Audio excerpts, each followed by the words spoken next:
In this lesson, we'll begin setting some reference planes and parameters. Alright, so before we get started working and trying to model out our suspension bridge here in Revit, let's take a little bit of time and kind of look what we're working with so we know what we're working towards. So what we have on our screen is basically our finished product. This is what we'll be creating, and by the end of this course, you'll have created this as well. So you can see we've got a number of elements here. We've got some large footings or pylons here on each side. We've got some supports and some structure running down below. We've got some cables and some connection pieces we're going to learn how to create, as well as some of these web members going in between these two large arches. So to create this, we're going to learn how to use and set some parameters, but we're also going to use some adaptive modeling techniques to get some of these connection pieces to fit exactly where they need to go. Also, another thing I'd like to look at, I'm going to jump to our site really quick. Jump to my section view. This is basically these are key dimensions for our site. So we've got a bank here on this side and a bank on this side, and our objective is to create that really cool looking suspension bridge to allow people to get from one side to the other. So these are going to be the dimensions I'll be referencing, mainly this 200 here, you'll see, and we'll have this area here about 40 feet to work with as far as steps and things like that, and also for our footing underneath this earth at this point. So with this in mind, these key dimensions, and you kind of see the scope of our project, but also with this in mind, you get a really good idea of what we're working towards. So to begin, I'm going to go ahead and open up a generic massing template, and we're basically going to go from there. We'll get some reference planes in place, and we'll set a few parameters, and we'll get the show started. So I'm going to come here to my drop down, and we're going to open up a mass. So we'll go here, we'll go conceptual mass, and I'm just going to go with, my generic one here. So there's, as I mentioned and as I showed you, there's a couple of dimensions we need to keep in mind. So the first dimension is the length of the bridge that we're going to be creating, and that's going to be that 200-foot dimension you may have seen on that screen. So I'm going to go ahead and set some reference planes for that. So we're going to go plane, offset, and I'm going to go ahead and set that 100 feet. Because I'm going to offset it from this midpoint here. So I'm going to make sure we are definitely on our front orientation as well. This is exactly where I want to be. So we're going to go 100 feet in that direction and 100 feet in that direction. And then my bridge, or basically the distance between the two large arching supports, those midpoints, it's going to be about 25 feet. So we'll do 25 feet there, and we'll set these offsets. Perfect. So now we have our reference planes in place. So now, really, the only thing I need to do now is we'll set a couple of reference points.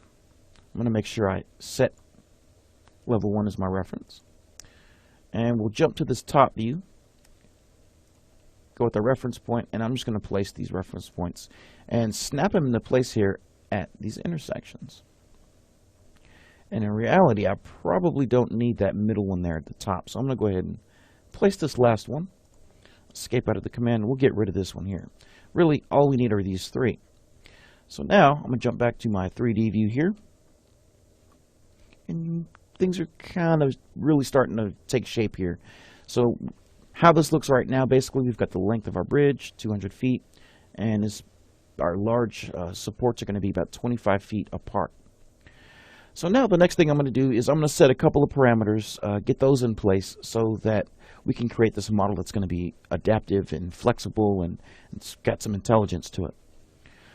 So I'm going to go ahead and set those parameters. So the first one I'm going to set is my length here in case I do want to use this model later, or in case there's any adjustments I need to do if we're bringing this into our project. So I'm going to go to create an align dimension. So the first thing I want to do is I want to create an equidistant dimension. So basically the dimension here to that midpoint to this one. And I'll have that in place, and I'm just going to click on my equals so that if we ever do have to make adjustments, that adjustment will that dimension will expand going out equidistant, not just on this side or not just on this side. It'll actually go from the center point. And now I'm going to take the overall dimension of that area. So we'll click from there to there. And now I'm going to create a label on that overall dimension. So we'll click on label, add parameter, and this one's going to be my length. So once we have length in there, we can then click OK. And I'm going to test this out really quick here just to make sure everything looks good. So I'll click on that. Let's say it's 100. I want to change that length. Perfect. So I'm just going to Control Z to go back. So anytime I set parameters, I always kind of flex it a little bit just to make sure it's working. So we'll do the same thing for our width here, for our span in between our arching structures. So again, we'll go create a line, and we're going to go with the equidistant measurement first. So we'll go boom, boom, and boom. We'll select our equal sign there, and then we'll take the overall dimension, hit modify, click on our dimension, drop down to add parameter, and this one's going to be called the width. Easy as that. And then again, we can click on that if you wanted to, type in 100, and you can see because we select equal, it'll actually split apart equally from the midpoint. So I'll Control Z, go back to our original. And then there's one more parameter I'd like to add, and that's actually going to be the span at the top of our arches. So really quickly, I'm going to highlight my two midpoints here, and I'm going to jump to, we'll say east view here, and we're going to move these up. And I know I want that to be about 60 feet. Perfect. So I can jump to 3D view, and you can get a really good idea of where we're at. So now that we have these in place, in the next lesson, we have a couple of more parameters to add, and then we'll start working with some form. So I'll see you there.